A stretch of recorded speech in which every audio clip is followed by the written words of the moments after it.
Halo semuanya, hari ini Bang Satrio akan membahas alur film Prison Break Season 5 episode 1. Scene awal menceritakan kilas perjalanan mereka dari awal season menggunakan sudut pandang Michael Scofield yang diketahui sudah meninggal 7 tahun lalu pada season 4 karena penyakit kanker, yang meninggalkan Sarah, Lincoln, Putra, dan juga teman-temannya. Tapi di monolog ini Michael seolah menjelaskan bahwa Michael masih hidup dan berada di suatu tempat. 3, 2, 1.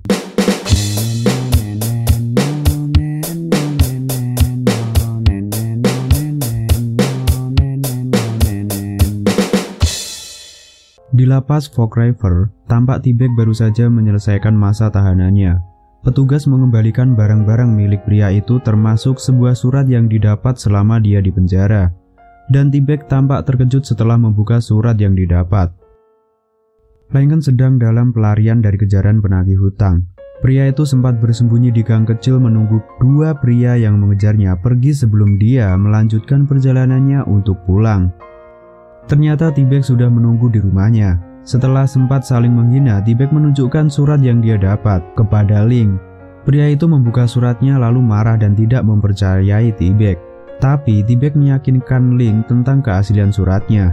Surat itu berisi foto Michael yang kemudian membangun asumsi jika Michael masih hidup.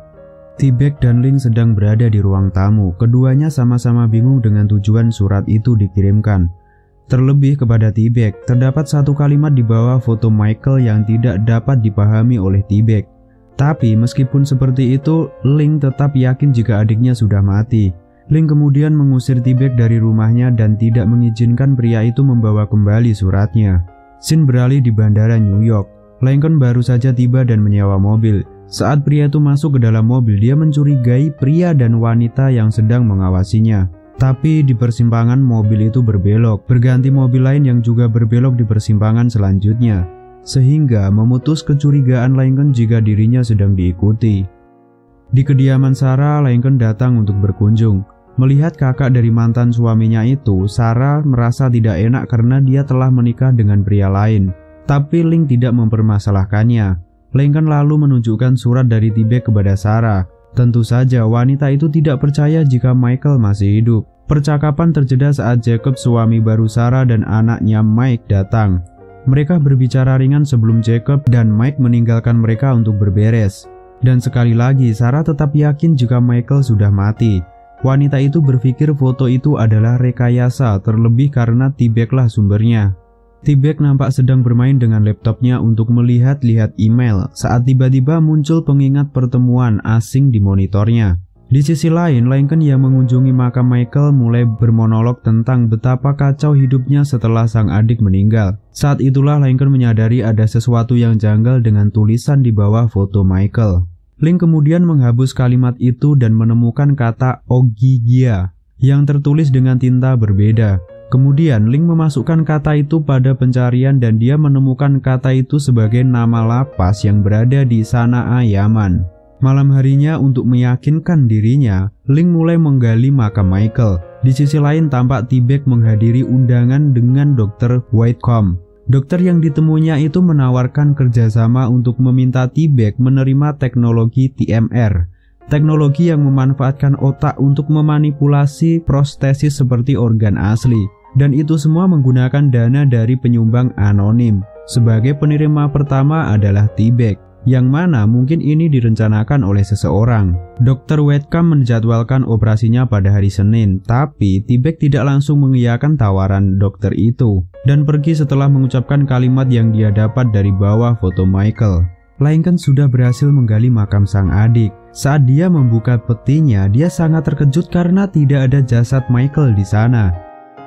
Keesokan paginya, Link sedang berkendara.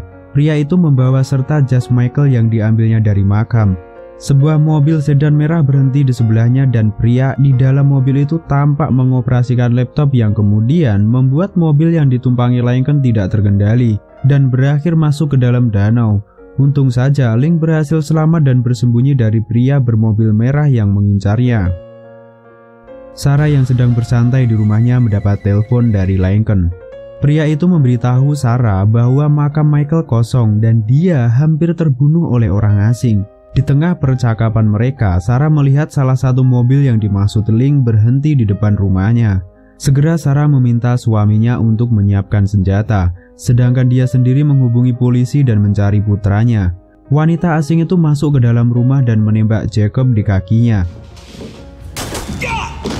Sarah yang melihat itu segera membawa Mike bersembunyi di kamar mandi dan mencari alat untuk berlindung. Wanita asing itu terus mencari Sarah dan Mike. Saat dia hendak masuk ke kamar mandi, terdengar sirine polisi yang mendekat sehingga membuatnya cepat-cepat pergi. Setelahnya Sarah bergegas menghampiri suaminya yang terluka. Link datang ke rumah sakit untuk menemui Sarah dan menenangkan Mike. Dia bahkan menebak jika itu ada kaitannya dengan sang ayah kandung. Sarah kemudian mengajak Link untuk berbicara setelah minta izin kepada putranya. Mereka sedikit berdebat tentang kematian Michael. Lincoln mengajak Sarah untuk pergi ke Yaman dan mencari tahu. Tapi wanita itu tidak bisa meninggalkan anak dan suaminya yang sedang dalam pengobatan. Lalu seorang perawat memberitahu bahwa Jacob sudah bisa dijenguk. Segera Sarah mengajak Mike untuk masuk ke ruangan. Dan Link memutuskan untuk pergi ke Yaman tanpa Sarah. Buffalo, New York. Di dalam masjid, Link datang menemui Synod untuk meminta bantuan perihal rencananya ke Yaman. Link menceritakan tujuannya ke sana untuk mencari Michael. Di sana, dia mendapat informasi tentang lapas yang mungkin ditempati Michael. Synod bahkan mencoba untuk menghubungi pihak lapas dan mencari data Michael dari internet.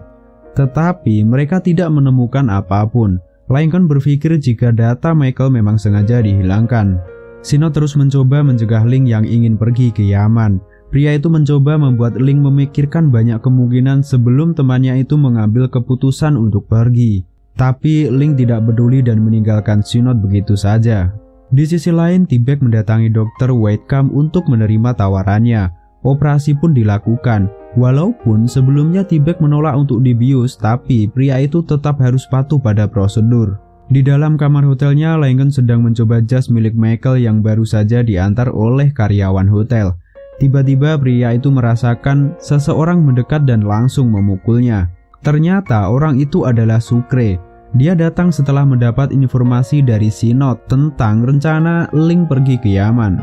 Sucre memaksa untuk ikut Link pergi ke Timur Tengah meskipun Lincoln berkali-kali mencegahnya. Di tengah perdebatan mereka, Synod datang dan mengatakan keikutsertaannya karena dia memiliki koneksi yang dapat membantu Link di sana. Mendengar itu, akhirnya Sucre setuju untuk tidak ikut dan membiarkan Link pergi bersama Synod. Ternyata di lantai 2, pria dan wanita yang sebelumnya mengincar Link dan Sarah sudah mengawasi mereka. Si pria bahkan mengambil foto Link dan Synod lalu mengirimnya kepada seseorang. Setibanya Link dan Synod di Yaman, keadaan sedang kacau. Synod sedikit menceritakan tentang Siba, wanita yang akan membantunya di sana. Tidak lama seorang pria paruh baya datang memperkenalkan diri sebagai orang suruhan Siba dan mengajak mereka pergi. Tapi setelah mereka mengikuti pria itu, seorang pria lain mengangkat papan nama Synod dan Link yang berarti dia adalah suruhan Siba yang sebenarnya.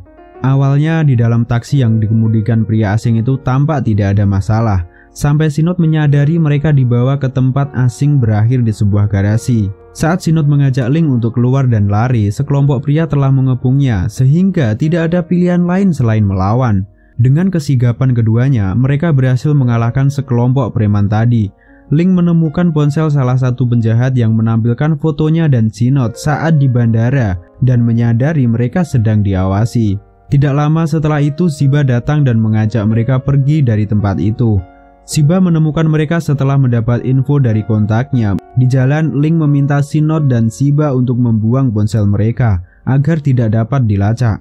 T-Bag baru saja sadar dari operasinya saat tangan robot sudah terpasang di tubuhnya. Tapi pria itu marah pada Dr. Whitecomb dan meminta dokter mengatakan siapa yang menjadi donaturnya. Dokter itu tidak tahu karena penyumbangnya hanya menamai dirinya autis yang dalam bahasa Yunani berarti bukan siapa-siapa. Sin kembali ke Yaman. Lincoln sedang membasuh tangannya. Lalu perhatiannya tertuju pada label jas milik Michael yang tertulis Kanil Autis. Pria itu lalu masuk ke sebuah ruangan. Di sana ada Synod, Siba, dan pria yang dikenalkan Siba sebagai Omar, koneksinya yang ada di lapas Ogygia. Pria itu mengatakan bahwa ada seseorang yang mirip Michael di sana. Tapi karena kunjungan ke lapas itu sangat sulit, Omar meminta paspor Link sebagai imbalannya. Walaupun Sinod sudah melarangnya, tapi Ling tetap memberikan paspornya kepada Omar. Kunjungan diatur pada hari itu. Shiba, Ling, dan Sinod datang ke lapas Ogygia. Shiba dan Sinod bertanya tentang Michael pada petugas, sedangkan Ling duduk menunggu. Petugas mengatakan tidak ada tahanan bernama Michael Scofield di sana. Melainkan sempat marah dan menuduh Omar berbohong. Lalu Sinod meminta foto Michael dan menunjukkannya kepada petugas. Ternyata petugas itu mengenal Michael sebagai kanil autis. Mendengar itu Shiba marah dan meninggalkan mereka. Karena kanil autis dikenal sebagai teroris kelas kakap dan seorang pembunuh yang bekerja sama dengan ISIL. Di rumah sakit Mike bertanya kepada ibu tentang ayahnya. Scene berganti dengan munculnya Michael atau kanil autis dari dalam tahanan seiring dengan cerita Sarah tentang Michael Scofield. Saat sang adik sudah berada di hadapannya, Ling menyapa pria itu. Tapi yang disapa mengaku bahwa dirinya bukan Michael dan dia tidak mengenal Ling dan Sinod. Pria itu bahkan langsung meminta petugas membawanya kembali ke sel tahanan. Di perjalanannya kembali, Michael atau kanil autis menampakkan ekspresi lain yang tampak sedih. Tapi meskipun begitu pria itu tetap berlalu walaupun Ling terus-menerus memanggil namanya. Mike, what are you doing, damn it?